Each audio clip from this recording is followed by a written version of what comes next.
बाप दादा के संस्कार सभी के संस्कारों में देखने में आए। अपने संस्कार नहीं, सभी संस्कारों को मिटाकर अभी कौन से संस्कार भरने हैं? बाप दादा के।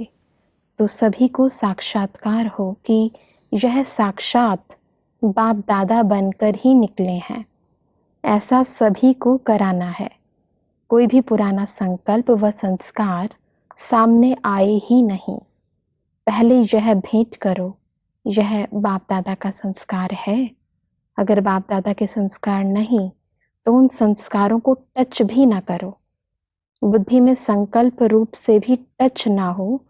जैसे क्रिमिनल चीज को टच नहीं करते हो, वैसे ही अगर बाप दादा के समान संस्कार नहीं है तो उन संस्कारों को भी टच नहीं करना है। ब्रह्मा बाबा और शिव बाबा जी, ये दोनों एक बाप एक दादा, एक पिता है, परमात्मा को हम पिता कहते हैं, परम पिता, और दादा बड़े भाई को कहते हैं। तो बाप दादा जब दोनों आत्माएं हमें श्रीमत दे रही हैं तो उनके दिव्य संस्कार जिसमें उन्होंने कभी सोचने में समय नहीं गंवाया, जो उनके संकल्प उठे उन्होंने प्रैक्टिकल किया, और उनके अंदर सब बच्चों के प्रति बहुत रहम की भावना, कल्याण की भावना, दया की भावना, ये निजी संस्कार थे। और वो संस्कार बच्चों में भर जाएं, सोचते ही न रहें, कर लेंगे, हो जाएगा, वो संस्कार जो हैं वो पुरानी दुनिया के संस्कार हैं।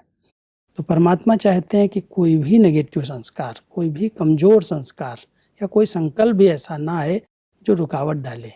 तो जैसे बाबा के संस्कार थे ऐसे बच्चों के बन जाएं, बाबा का ये इशारा है। क्योंकि जैसे कोई क्रिमिनल चीज़ होती ना उसको टच नहीं करते, कोई गंदी चीज़ होगी तो हाथ नहीं लगाएंगे, कहीं गंदगी पड़ी होगी तो किनारा करके निकल जाएंगे, उसको छेड़ेंगे नहीं। तो परमात्मा कहता है इस पुरानी दुनिया में तो बहुत सारी गंदगी है, बहुत सारी बातें हैं, उसको देखते भी नहीं देखो, तुम किनारे करके परमात्मा के संस्कारों को अपना के आगे बढ़ जाओ।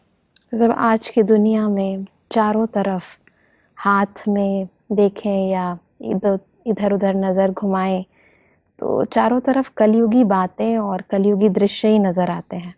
ऐसे में दुनिया में रहते हुए और फिर जब अगर घर में भी दुनियावी लोग हैं और टीवी चल रहा है, हाथ में मोबाइल है और बच्चे हैं, इन सब चीज़ों को जीवन में रखते हुए अगर हम कहें कि इन सब बिल्कुल अलग हो जाओ और परमात्मा के ही संस्कार हमारे में आ जाएं, वो कैसे संभव है? संभव सब कुछ है, कैसे शब्द ही नहीं है। अगर कोई लक्ष्य ऊंचा रखा जाता है तो उसके लिए कहते हैं जहाँ चाह है वहाँ राह है।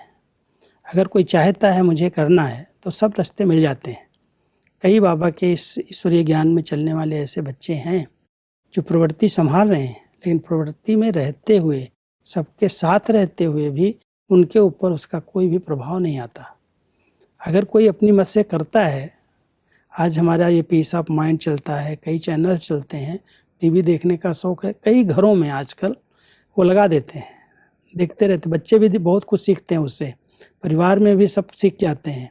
बहुत अच्छे अच्छे अनुभव सुनने को मिलते हैं। जब से चैनल शुरू हुए आध्यात्मिक ज्ञान के, तब से लेकर के हमारे घर में कोई नेगेटिव बात आती ही नहीं है। तो अगर अटेंशन रखा जाता है तो साधन है और उनका हम सही प्रयोग कर सकते हैं। अगर कोई नहीं मानता है, कोई है ही अपनी मत से चलने वाला, तो उसको करने दो। आप न्यारे प्यारे रहो तो आपके ऊपर उसका प्रभाव नहीं।